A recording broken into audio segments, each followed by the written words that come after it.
कटक सदर निर्वाचन मंडली अधीन जसपड़ा ठारे आयोजित 3 दिनिया चैत्र पर्व महोत्सव उद्यापित हो जाइछि। उद्यापनी उत्सव में अतिथि भावे महाकालपड़ा विधायक दुर्गाप्रसाद नायक, कटक सदर विधायक इंजीनियर प्रकाश चंद्र सेठी, खोर्धा विधायक प्रशांत जगदेव, युव शिल्पापति स्वरूप सुमन दास, हिंदू जागरण मंचर प्रांत संगठक तन्मय दास जोग देथिले। ग्रामांचल में सांस्कृतिक कार्यक्रम आयोजन कराई लोकंकु सहर परिवेशर आभास देवा मुख्य लक्ष्य बोली मंचासीन अतिथि माने कहिथिले। सभारे बिरंची नारायण पंडा स्वागत भाषण देथिले। रघुनाथ चौधरी संयोजना करथिले एवं दीपेश मंच परिचालना करथिले। शेषे राज्यर प्रतिष्ठित कलाकार और नृत्यशिल्पी माने सांस्कृतिक कार्यक्रम परिवेषण करथिले। ग्रामर समस्त युवगोष्ठी सहायता करथिले। कटक सदर अफसर अलींक रिपोर्ट, तोफान एंटरटेनमेंट न्यूज।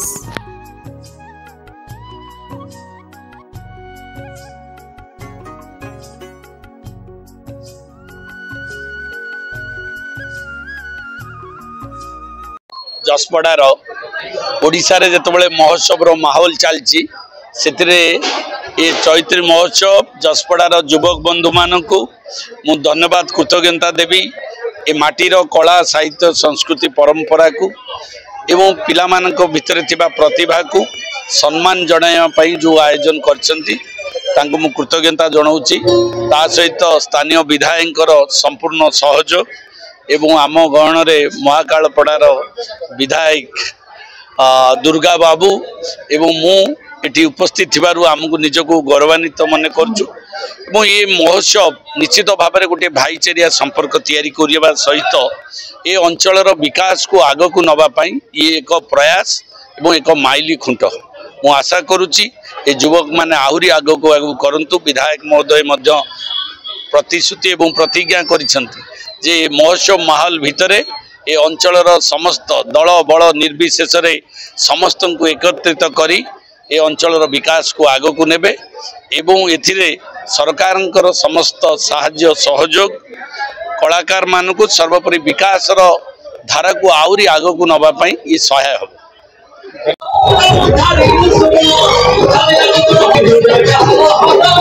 स्वरूप सुमन दास युव समाज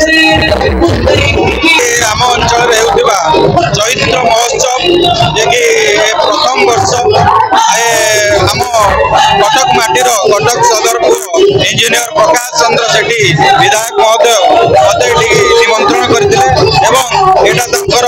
चैत्र महोत्सव प्रथम महोत्सव महोत्सव को आम मैंने समस्ते जसपड़ा ग्रामवासी एवं आखपाख अंचल समस्त ग्रामवासी आसी उपभोग करुँच। अंचल उन्नति सदर माटीर पुआ प्रकाश सेठी प्रतिबद्ध एवं आमे समाजसेवी हिसाब से सबुबले आम माटीर विकास धारा को आगे नापी सब चेष्टित एवं चेष्टा करूँ। तेणु यहाँ आज शेष संध्या तेणु आज आगामी वर्ष पुणी नुआ रूप से चैत्र महोत्सव होगापी आम समस्त